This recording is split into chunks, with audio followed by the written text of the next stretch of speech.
This is exactly what the Padres needed as they are back in the win column thanks to these amazing performances from these players.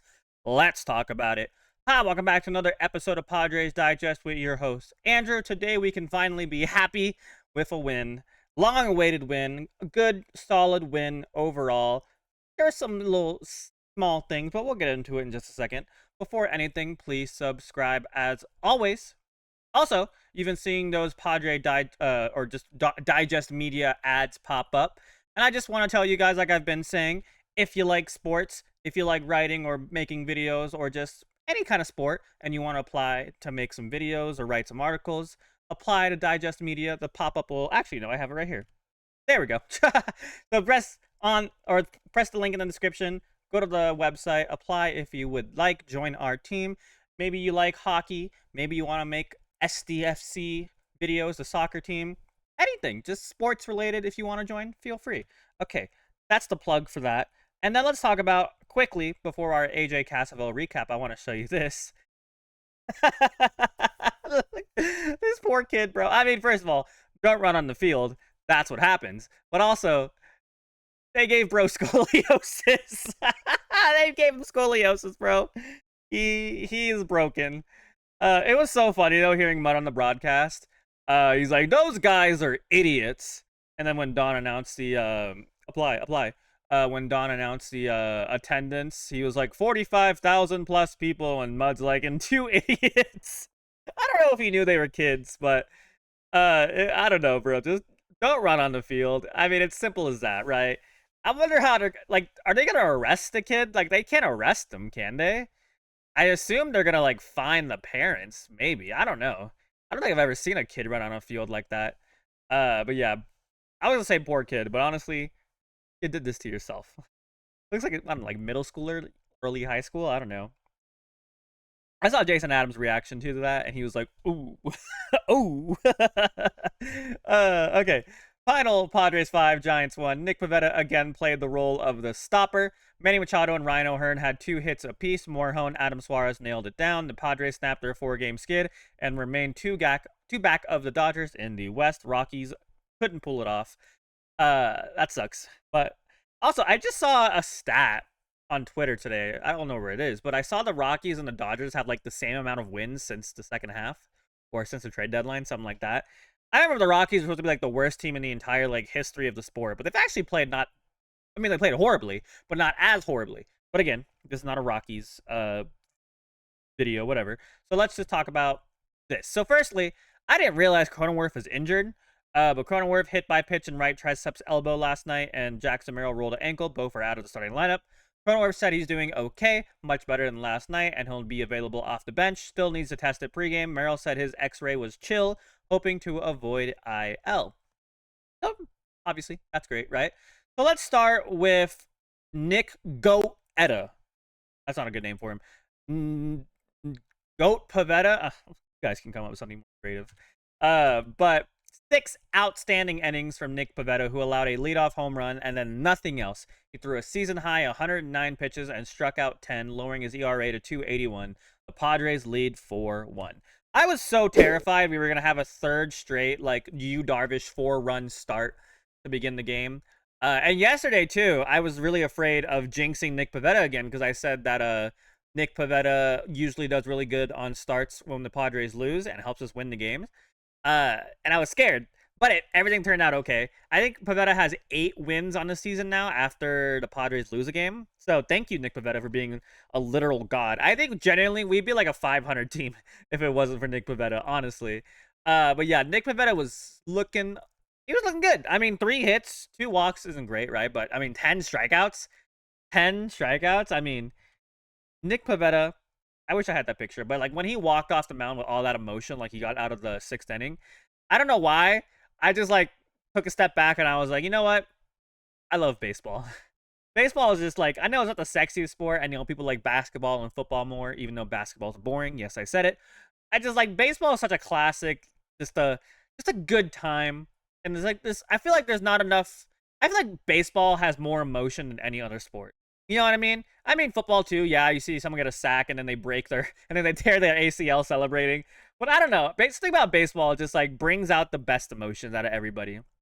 Hot take. I know this is all baseball fans in this page, but if I posted this on like a TikTok or something, I'm sure I would get yelled at by like 12-year-olds. But yeah, I don't know. This Nick Pivetta just fires me up, honestly. He gives me, if you remember Nick Martinez, I'm sure you do, but when Nick Martinez will like get out of a clutch situation, bro, would just like, yeah, I always hyped me up, bro. And that's why Nick Pivetta, I love him so much.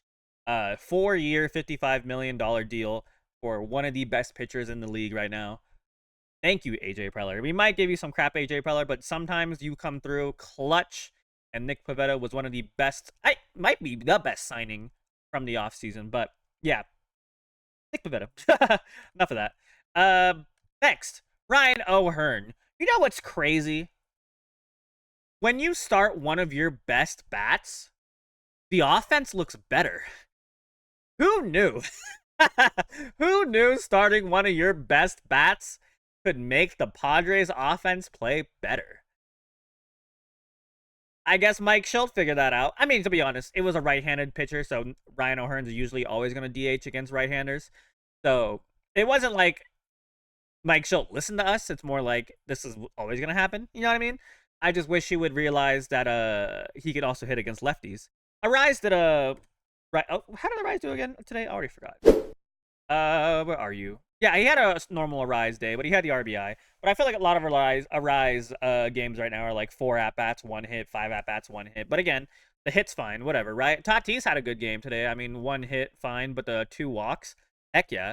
I'll have a stat for that. Machado looked better today. Ryan O'Hearn looked good. I mean, 2 strikeouts, but I feel like Ryan O'Hearn strikes out all the time. That's fine. I mean, this is a strikeout sport. Bogaerts wasn't looking super great, but that's fine. I feel like I saw this on Twitter too. Again, did not use it, but I feel like you should switch Bogaerts and Laureano. That, or if you don't like Arraez at second, I think Bogaerts at second would be a good idea. But I don't know. I mean, Bogaerts had a hot like 3 months or whatever it was, so he's allowed a little bit of regression. And then honestly, I want to give Gavin Sheets more at bats. I know Merrill's not here right now, so that's why it'll be a good idea to use him. But I think Gavin Sheets looks good. I like him. It shouldn't be much of a hot take. Gavin Sheets, a good player. But yeah, Jose Iglesias, he did his job. He did his thing, right? And then Diaz, I feel like Diaz has like looked better since like I know he has a 196 average, but like I feel like Diaz has slowly gotten better ever since like just like a week before we got rid of Maldonado and kept Fermin, or traded for Fermin, I should say. But yeah, a good day overall. Exactly what we needed. I feel like this is gonna be a really stupid take, but obviously when you play your good players, the offense plays good. So yeah, I'm not saying Cronenworth's a bad player. I'm not saying Matt Merrill's a bad player, but O'Hearn and Sheets are just hotter batters right now. So yeah, hot take. Start your hot players. But yeah, Tatis. Since July 1st, Tatis has a 17.5% walk rate. That is the 3rd highest mark in the MLB during that period. Only Judge and Trout have been walked at a higher rate. So I know we don't think walks are sexy, but like I said a couple videos ago or last video, I forget, but Tatis is still in the top of the league in WAR. Again, I know WAR can be a controversial stat, but while his power might not be there, his discipline is looking the best it's been in his career, probably by a long shot, to be honest. So, like I was saying in my Tatis defense video a couple weeks ago, Tatis is like a cocoon right now, right? He's building up his discipline, and then eventually when he starts figuring out what pitches look good, what pitches look bad, what pitch is not going to hit me in the face, I think next year could be his best year. And I mean, he was playing like an MVP in the beginning of the year, and then he got hurt because of the thrown pitches at him, right in the forearm. So, yeah, I mean, he just needs like bubble wrap around his body and then less like more therapy. Maybe like put him in the the batting cage, and like have him stand there and let him get hit by baseballs, build up his immunity. Don't do that. But no, I think Tatis, I think he'll figure it out. I mean, again, walk rate. Well, we like that he gets on base. And I like that. You know, what's funny to think about though, like Arraez is so passive, but he's not passive on the balls where Tatis steals. Like obviously today was one of them, right? But I feel like so many times Tatis runs and then Arraez swings at a horrible pitch. But when he doesn't swing at a horrible pitch and it's right down the middle, Tatis doesn't steal. It's unfortunate. But yeah, whatever. That's a moot point. Doesn't matter, right? But yeah, I don't think I have much else to talk about. No, there's a giant bug on my screen. Go away. Okay, or not. Just be brave and stay there. Uh, but yeah, I don't want to make this video too long. I've been yabbing a lot recently, so not much else I really want to talk about. Just a good game overall. JP Sears tomorrow is going to be interesting. I know you're probably hating that move, but to be honest, kind of like the O'Hearn situation, we traded for him. We got to use him. He might be bad, he might be great, but honestly, Giants offense isn't like fantastic. So I think let's just see what JP Sears had. He has like what, 1 or 2 starts? Was it 1 start?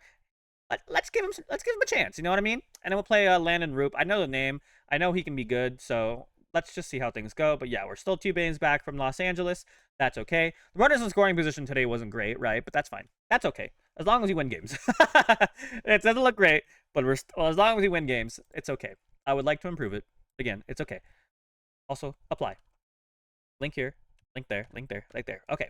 Thank you guys so much for watching. Let me know how you feel about today. Do you think Shildt should get more starts, or do you think him being a bench piece is where he should be? English. How do you feel about Pivetta today? Do you think he's the best free agent we've signed, not just this year, but in a long time? And yeah, thank you guys so much for watching. Have a fantastic rest of your day. Please subscribe and go Padres. Goodbye. Good night. Oh, also, tomorrow I have to go to work and the game's at night, so no video until tomorrow morning. Just FYI. Okay, goodbye.